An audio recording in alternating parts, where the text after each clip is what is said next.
inkuru z'umwami ukuntu zagenze yumvise umupadiri wari ufite ikipe Rayon Sport bayishingiye ku Gikongoro buriya nubwo mwana utabizi ikagikira neza.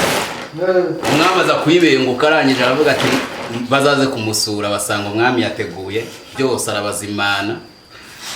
Asohoka kureba iyo kipe yari yagiye abasigaye mu nzu rero barahengera bavuga ati umwami agiye yari afite itabi biba inkono ye.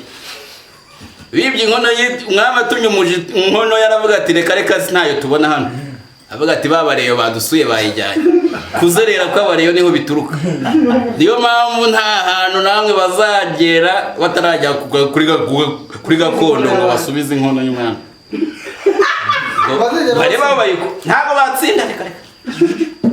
Bazazerera bajye Nyanza bakajya birirwa ubusa umuvumo. Ingaruka. Abasi yo bana nabo bagiye kwihoramo cyane. Uriya bari. Aya nta ikintu banyweragamo ariya ni itabi ry'abantu nko ku mugongo w'ingona. Itabi rifite amagarangamba. Ntago ari itabi abantu bari bose n'umuvumo rero. Cyane.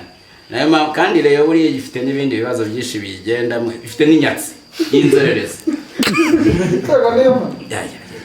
Buriya umuntu yo yakuvumye ngo urakamangara abana tutwigitotsi kibi barabwiye ngo urakamangara